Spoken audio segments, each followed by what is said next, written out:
So ఇక్కడ ప్రకాష్ రాజు ప్రతి చోట కొంత నాకు ఆయన గురించి చెప్పాలంటే ఒక మంచి నటుడు అనిపిస్తుంది. సో ఇలా చాలా సంవత్సరాల గతంలో కూడా ఒకసారి విమర్శలకు ఎప్పుడు దారితీస్తూ ఉంటారు. సో పవన్ కళ్యాణ్ సార్కి ప్రకాష్ రాజు సార్కి ఎప్పుడు కొంత వివాదం జరుగుతూనే వస్తుంది. సో పవన్ కళ్యాణ్ సార్ పార్టీకి సంబంధం లేకుండానే, ఏ పార్టీలతో సంబంధం లేకుండానే సొంతంగా పార్టీ పెట్టి ఆయన 10 సంవత్సరాలు విమర్శపడి ప్రతి ఒక్కరితోటి విమర్శలు పడి ప్రజల నష్టాలు కష్టాలు అన్నీ తెలుసుకొని సో బలంగా నిలబడి ప్రజలతోటి ఎన్నికయ్యి ప్రజల హృదయాలని ప్రజల ప్రేమని చొరగొని ప్రజలతోటి ఎన్నికైనటువంటి వ్యక్తి మన మన పవర్ స్టార్ పవన్ కళ్యాణ్ గారు, డిప్యూటీ సీఎం. సో ఎన్నికలు 21 సీట్లకి 21 సీట్లు గెలుచుకొని డిప్యూటీ సీఎం హోదాని మరి ఆంధ్రప్రదేశ్ రాష్ట్ర ప్రజలకి ఆయన సేవలు అందిస్తున్నారు. మరి ఇంతకన్నా మనము ఆయన సినిమా ఇండస్ట్రీలో చాలా చూశారు. స్పెషల్గా 10 సంవత్సరాలు ఒక కో యాక్టర్గా చాలా సినిమాలు చేసినప్పటికీ ఇద్దరు కలిసి ఎన్నో సినిమాలు చేశారు. సో ఇద్దరు వ్యక్తిత్వాలు ఒకరి గురించి ఒకరికి చాలా పరిచయాలు ఉన్నాయి, చాలా సినిమాలు చేశారు. సో అభిప్రాయాలు వేరు కావచ్చేమో కానీ ఇలా విమర్శించుకోవడం అనేది చాలా నిజంగా కొంచెం ఇబ్బందికరమైన వాతావరణం అని చెప్పవచ్చు. So power star Pawan Kalyan గురించి ప్రపంచం మొత్తం తెలుసు, దేశం మొత్తం తెలుసు, యావత్ ఆంధ్ర రాష్ట్రం తెలంగాణ ప్రజలకు మొత్తం తెలుసు. సార్ పవన్ కళ్యాణ్ సార్ ఏంటో, ఎంత పేదలకు హెల్ప్ చేస్తాడో. సో ఇవన్నీ మనం చూసాం.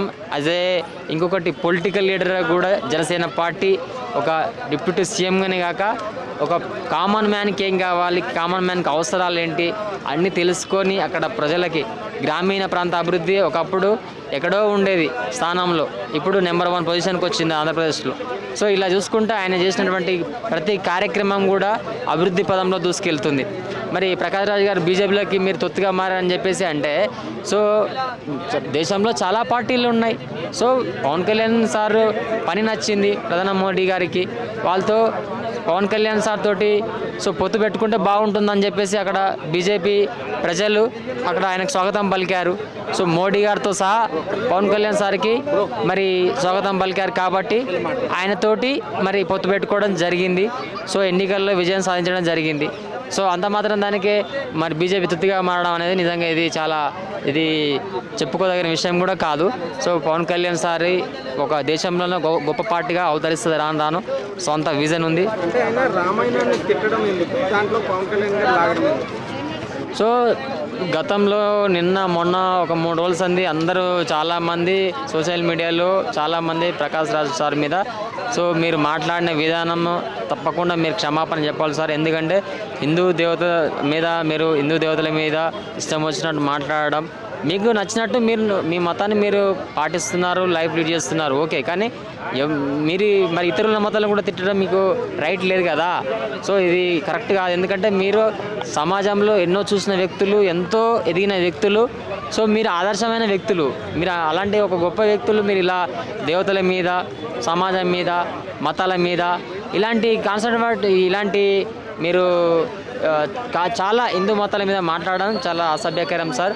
ఇలాంటి ఒక మంచి నటులని అందరికీ ఆదర్శం, కానీ ఇలాంటి వాటిపైన సో హిందూ సమాజం పైన, మీరు హిందూ దేవతల పైన ప్రతి ఒక్కటి పైన మీరు గతంలో కూడా మీ మీద చాలా విమర్శలు వచ్చాయి.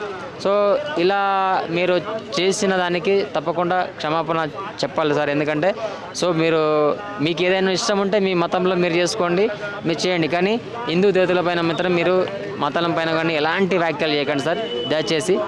అండ్ మెయిన్ ఏంటంటే ఇండస్ట్రీలో కూడా బ్యాన్ చేయమని చెప్పేసి ఒక వార్త అయితే వస్తుంది. ఇలా అనుచిత వ్యాఖ్యలు చేసిన వాళ్ళు ఇండస్ట్రీలో వద్దని చెప్పేసి అయితే వస్తుంది. సో దీనిపైన అంటే ఇప్పుడు క్యారెక్టర్లు కూడా ప్రతి దేవతల మీద ఉంటాయి.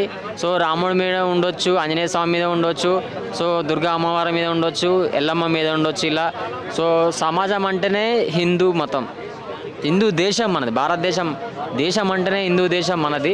అలాంటి హిందూ దేశం మనం ప్రపంచంలోకేనే పెట్టింది పేరు సంస్కృతి సాంప్రదాయం. ప్రపంచ దేశాలన్నిటికీ ఒక ఆదర్శ దేశం భారతదేశం. మరి అలాంటి భారతదేశం, అలాంటి హిందూ గొప్పతనం ప్రపంచాలకే మన చాటి చెప్పిన భారతదేశం.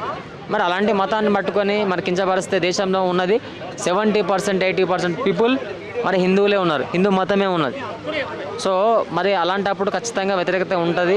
సో మీకు చాలా మతాలు ఉన్నాయి, వాళ్ళు నచ్చినట్టు వాళ్ళు జీవిస్తున్నారు, బ్రతుకుతున్నారు. వ్యతిరేకించే వాళ్ళు ఎవరు లేరే. కొంత ఇలా ఎవరైతే వ్యతిరేకిస్తారో హిందూ మతం కానీ హిందూ దేవతలు కానీ ఖచ్చితంగా వాళ్ళకి పనిష్మెంట్ ఉంటుంది. గతంలో వ్యతిరేకించిన వాళ్ళందరిపైన పనిష్మెంట్ ఉంది. సో ఎవరైనా సరే ఎంత పెద్ద స్థాయి అయినప్పటికీ ఖచ్చితంగా కఠిన చర్యలు ఉంటాయి. ప్రభుత్వం తరపుకి వెళ్ళి, హిందూ సంఘాలకు వెళ్ళి, హిందూ మతంకి వెళ్ళి, సో యూత్కి వెళ్ళి ప్రతి ఒక్కటి చాలా హిందూ మతం పైన మాట్లాడితే కఠిన చర్యలు ఉంటాయి.